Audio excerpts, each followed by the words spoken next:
Hello students. Uh, this is another part that I have covered for placement preparation 2020.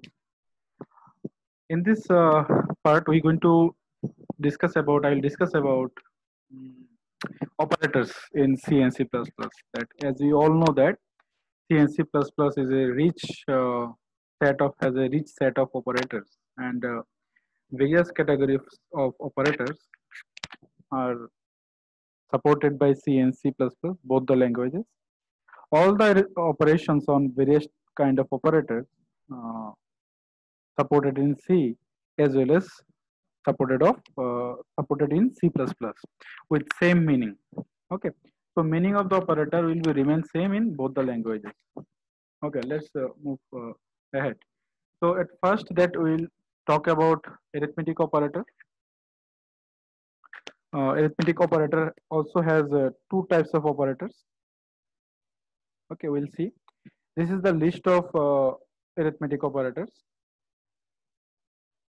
This is the list of arithmetic operators, and we'll see how to use them. What are the various purpose of them? So most importantly, out of this all arithmetic operators that I have listed in this table, let us first discuss about the division operator. Okay, division operator has its specific way of working style, and when you divide a number by another number, most importantly, it comes gives us two different result. Okay, in division operation in mathematics, I talk about in mathematics. When I divide a number a by b, then somehow we get the remainder. At one hand we get the remainder, in another hand we will get the result. What is the result of a by b? Okay, so let us start with this division operation. So out of this operator that I have listed here, if I started from this row, third row, gradually down, okay, here and then above subtraction and plus, we call them binary arithmetic operators. Okay, binary arithmetic operators. The reason is that operator need operand on which it going to be performed. Okay, operator needs operand. So these two operators are called binary operators because these operators are called binary operators also because they need two operands to perform any arithmetic operation. Okay, any arithmetic operation. Okay, so let's see one example of a division operation here. What I have written, the operator plus subtraction, multiplication, okay, and division works with any built-in type. Any built-in type. Built-in type. How many built-in type that we have discussed in our first lecture? There are 5 built-in types actually. Character, integer, then floating point number, and then double number, and then void. Okay. So basically, void represent a valueless, no memory is required. So we are not going to assign any value to the void data type. So here we are going to talk about other 4: character, integer, floating point number, and double floating point number. So it is mentioned here that these 4 operators work with any built-in type. Okay, built-in type. Okay. So when division operator actually represented by the backslash, that special symbol. Okay, a special character that we can say from our keyboard, and is applied between two integers or characters. Okay, two integers or characters. Okay, and any remainder will be truncated. Okay, any remainder will be truncated. Okay, so now let us understand what is the meaning of that. Any remainder will be truncated here. Okay, so let us go to for the implementation part for division operation, how it will work. Okay, so let us start our dev C++ ID. Okay, so now let us declare some header file here.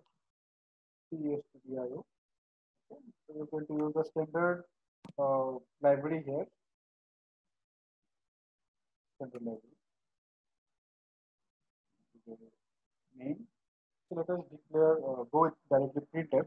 Okay, printf %d, and suppose we want to divide 3 by 4. Okay, we need to divide 3 by 4.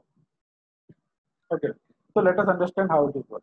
3 by 4 is what? 3 by 4, the result of 3 by 4 is less than 1, less than 1. But what is %d?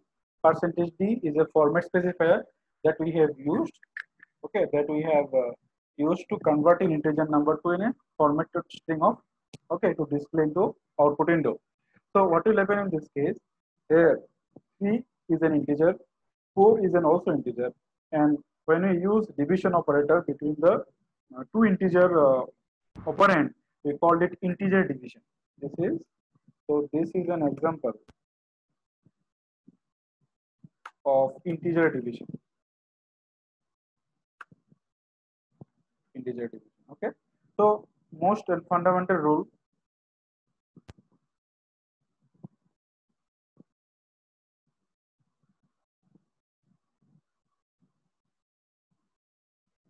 This is called our what?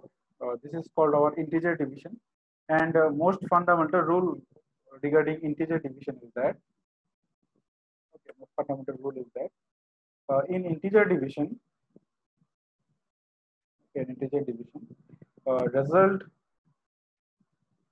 will be returned as integer. Result will be returned as integer. Okay, so let us check this output then. If it is true, so let us compile and execute here, and let me share here the output window. Now, here that we can check. See, the result we get as a 0. Okay, as a 0. So this is the property of an integer division. Let's do something else in this integer division here. Okay, integer division.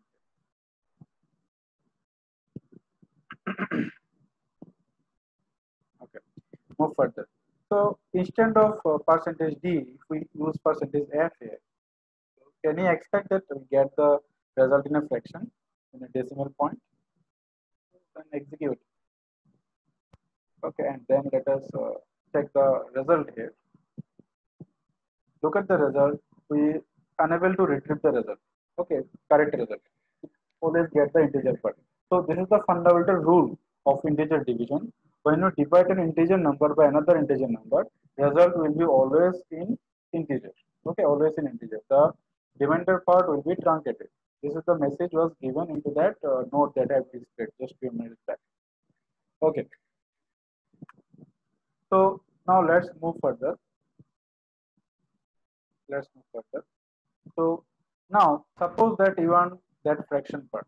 Okay, you want that fraction part as well. So various ways that we can do. Either we can convert this 3 to a floating number. Okay, this here we'll get the correct result. Or we can convert the number that we are using to divide 3.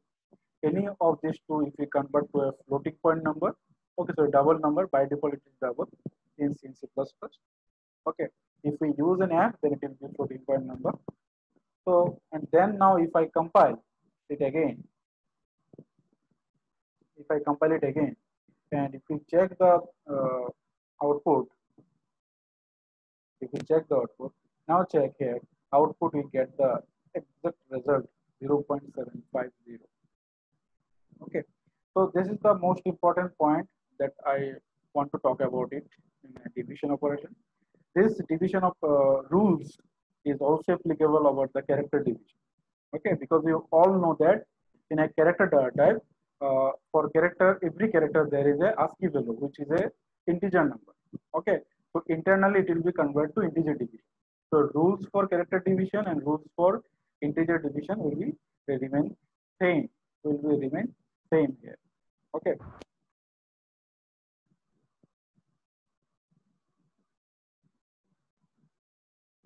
Okay.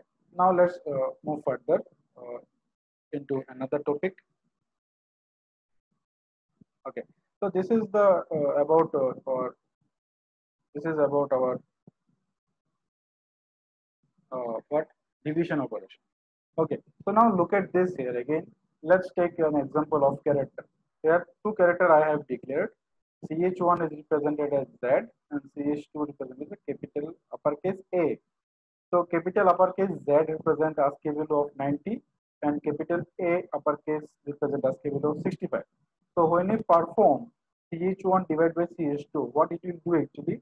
It will divide 90 by 65. Okay, it will divide 90 by 65. So now let us check the content that what it is saying about. When we perform division between two characters, actually compiler consider ASCII values of the character to perform division operation. Correct? Okay. So for the above division operation, CH1 divided by CH2, what it will happen? Actually 90 will be get divided by 65. Okay, and is considered during division, and the similar kind of treatment will be given. Okay, remainder will be truncated. So what will be the result? Again, result will be 1 point something. Yeah, so then answer will become as a 1. Answer will become as 1. Now another important point in division operation in C and C++, that if you try to divide a number by 0, it will raise an error. Okay, your program will be terminated abnormally. We also called it an exception in C and C++. Okay, it will raise a runtime error called division by 0. So never try to divide a number with 0. So this is a suggestion for everyone that before go with division of operation, please check the number, that number that you're going to use to divide another number. Okay, that number should be greater than 0, should be greater than 0. Or better to say, it should not be equal to 0. Okay, then it will raise a problem. Okay, it will raise a problem. Now, let us move up. What are the other operators available? This is all about the division. Now, let us work with some remainder. How to get the remainder? Suppose if I divide 10 by 7, the remainder should be 3. Okay, if I divide 12 by 7, the remainder should be 5. So C++ and C had a special operator, we called it modulus operator, which will give you the remainder of a division operation, which will give you the remainder of a division operation. Okay, so here are special rules are specified for modulus operation. Previously, we saw that plus, minus, multiplication, division work with all basic type. Expect the valueless void. Okay, so now what are the rules for modulus operation? See, what are the rules are mentioned? The modulus operator percentage returns the remainder of an integer division. Fine. Use modulus operator between floating point is not allowed. So another important point that you should remember while solving the question that performing modulus operation between floating point is totally not allowed in C and C++. So let us try. Let us try. So let's go back. Okay, let's go back here. Okay. So now we want to work with which one? Modulus operation. Okay, modulus operation. So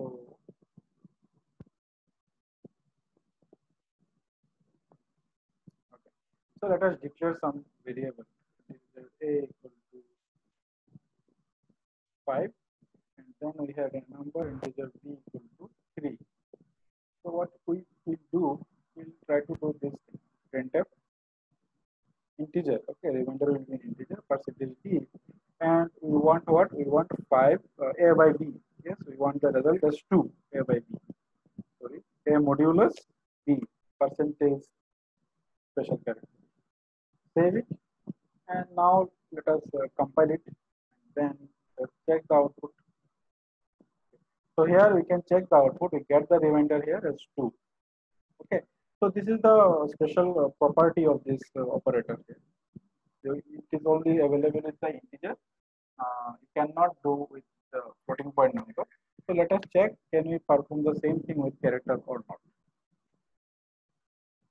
Okay. So now let's take the example from that tutorial that I have displayed in front of you. So let us declare two characters here. Character ch1 as a, and then ch2 as b. Okay. And then suppose we want to print remainder between these two. So ch1 divided by ch2 is higher divided by ch1. Okay, and that we use one backslash n. Yeah. So if we compile it, and if we check the output now, look at the output here. We get the second output as 1. Yes, because ASCII value of A is 65 and ASCII value of B is 66. So 66 divided by 65. We expect the remainder should be 1. We get the correct remainder here. Now let us try to use this operator between float. Okay. Let us try with float. So what you want? We want, because remainder is always integer. Let us take k and 5.6f divided by 7.8. Okay, let us take some larger number than 15 points. Now let us compile it. So no issue. Okay, I am not getting anything. Oh, we perform the division. Sorry, we expect a remainder. Okay, here also we need to perform the remainder. Yeah. So now if we compile it, now look at the error. It raised that float and dot in binary modulus operation is invalid operand. Okay, float is an invalid operand for binary modulus operand. It is not allowed. Okay, so I hope you understand the modulus operation. Let us execute this code, and because we did forget to use modulus and we place the division between character, we get the same result. Fine. So now let us go back to the tutorial.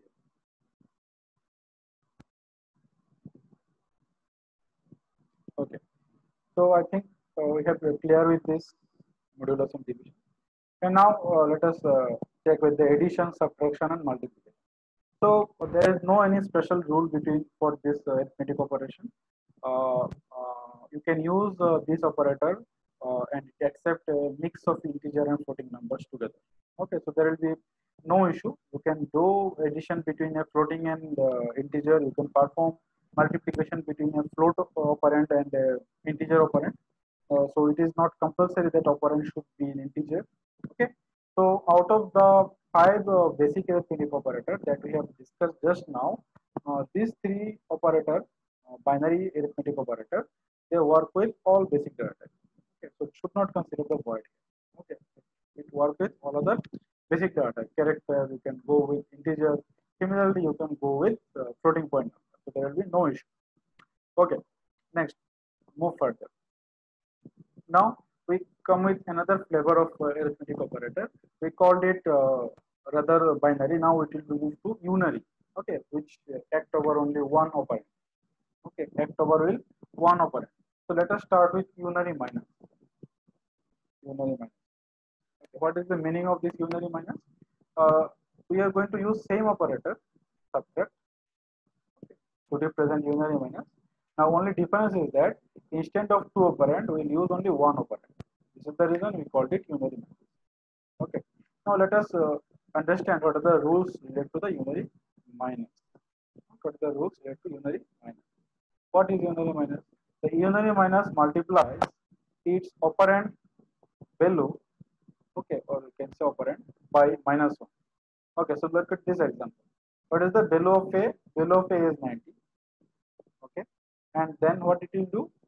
If we use minus A, if we try to assign the value B equal to minus A, then what it will do? It will multiply 90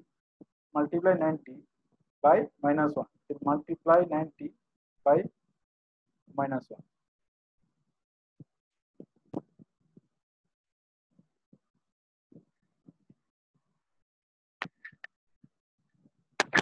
Okay. So this statement B equal to minus A, it is equivalent to this statement. Okay. So why I put minus 1 in parenthesis to perform this operation. Okay, else what will happen? If I write B equal to A asterisk minus 1, then it will be creates an issue. Okay, because if I do not provide the space, let us check. Let us check. Go back to this. Let's do something. Let us declare the variable A equal to 90. Same example I am taking. And then B equal to, suppose I want to write this A multiply minus 1. You can say. Now let us compile. Okay, no issue. Because you know there is some mechanism that we called it operator precedence and associativity. So we'll talk about it later. So if we suppose want to use a printf, then percentage d, and d. Check the value here. Value is become 90. Okay, value is become. If I compile this code and let us check the output, then so output is saying value is 90. Fine. Okay. So this statement we can directly do another way. Instead of writing this, we simply put this one. So it will do the same operation. Okay, it will do the same operation here.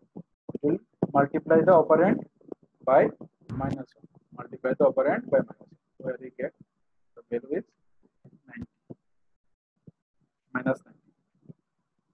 Okay. Okay. So let's move further. I'm talking about very fast motion.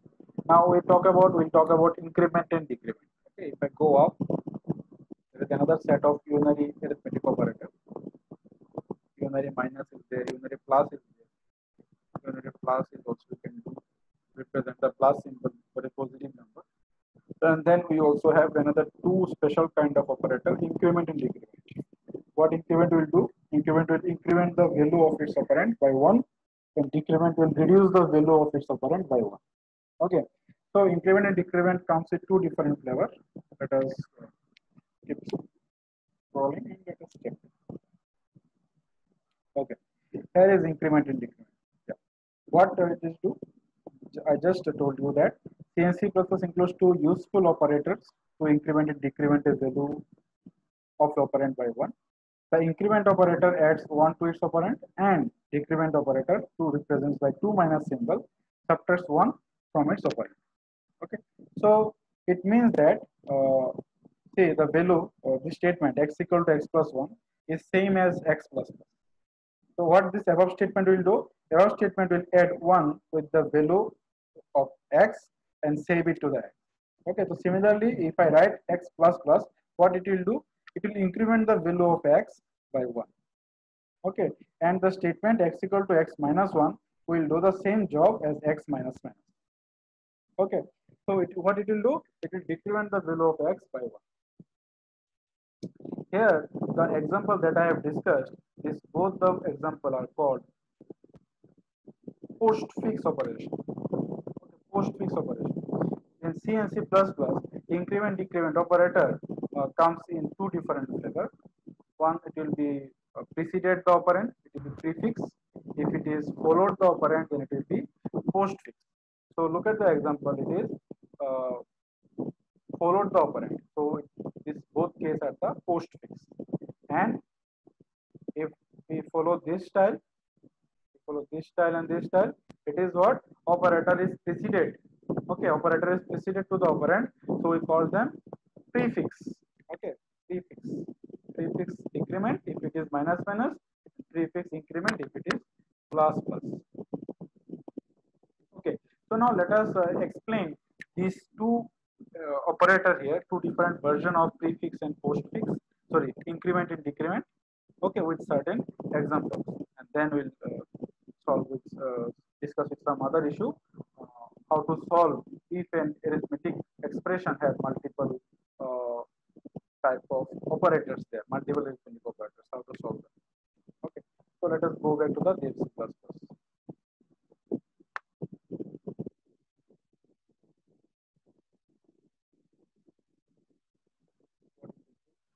Let us write some statement a equal to 10.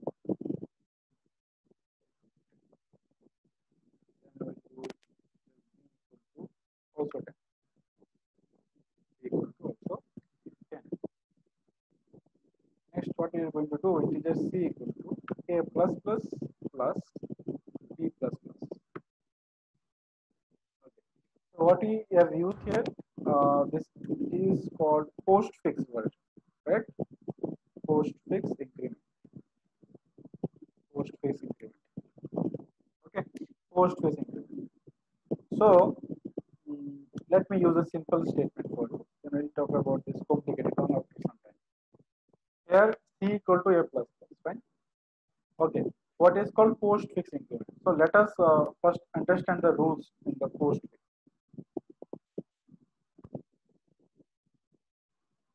we go back to the tutorial, how postfix operator is work, behavior, we have to understand the behavior here. See, similar kind of example. In postfix form, this is a postfix form, correct? Value of operand A, value of operand A will assign first operand B. Okay, what is the value, current value of A? 10. So in this expression, what it will happen? The value of A, which is 10, will be assigned B first, and then increment or decrement by 1. So means in this statement, when compiler compile this statement, what will happen? In postfix version, value of operand will be assigned to as part of the L value to B, and then the value of operand going to be incremented. So now when this statement is executing, the value of D is 10, but when statement is executed successfully and your program control come here to execute this statement, at that time value of A become 11. But due to this minus minus, what will happen? Due to this minus minus, 11 will be assigned to C, because again it is postfix version, and after a complete execution of this statement, A will become 10 again. Okay, it will become 10 again. So let us try this problem and explain in detail. Okay, so what is the value of A? Value of A is 10 here. What we did, C equal to A plus B. Okay, so let us print this value here. Printf percentage D, okay, and another percentage D. Let us print A and C. So what I told just few minutes back, I told you that in postfix version, value of the operand, which is part of the R value of assignment operator, operand will be assigned to the L value as a target value. So C value will be the 10, and after complete execution of this statement, once this assignment operation is done, then value of A is going to be incremented by 1. So here we are expecting the output value of A as 10 and value of A as 11 and value of C as 10. So if we compile it, okay, we check the output here. Look at the output. Value of A is become 11 because of plus plus, but C gets the previous value of A because it is postfix version. Okay, so now let us move to the another problem.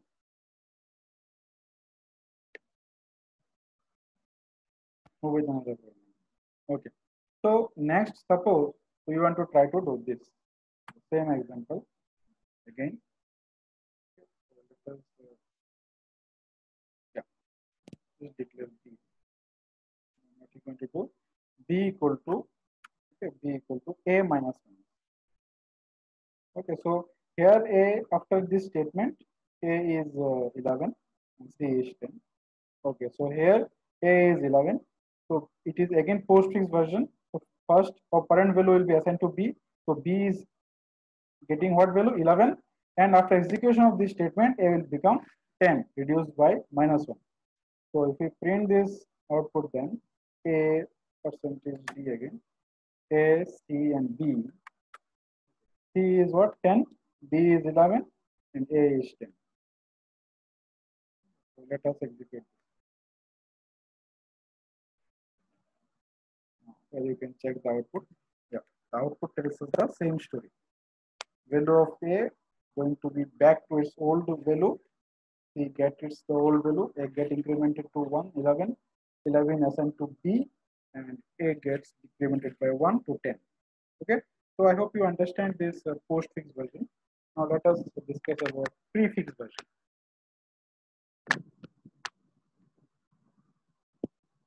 Okay, prefix version. Where is the prefix? Yes, here is the prefix version. What prefix version is saying? Prefix, okay, look at this. For the above example, value of operand A is incremented first by 1. So what is the difference that we can say between postfix and prefix? Prefix will increment first and then it is going to be assigned to the L value. But in postfix, first value will be assigned to the L value and then it is get incremented by 1. So this is the very simple difference that you should easily can understand. Okay, so let us practice some simple problem. Okay, after this statement, what do you want? C equal to, we want C equal to plus plus A, sorry, plus plus A, and then B equal to, you want minus 1. Okay. So what is the value in this line that we have get out in this line here? Yes, it is post-switch version. So in post-switch version here, what you can say here, C will get 10, okay, and A will become 11. And here, what will happen again? Post-switch version, B will get 11, and A will become 10. So what are the final values? Final values are 10, 11, 10. Okay, A, B, C. Let us do A, B, C. 10, 10. Okay. Now let's move further. Now we are using here prefix version. Prefix version. Okay. So what will happen here? What will happen here? Here first increment will be performed, then assignment will be done. Okay. So let us increment the value of A. So A will become what? 11.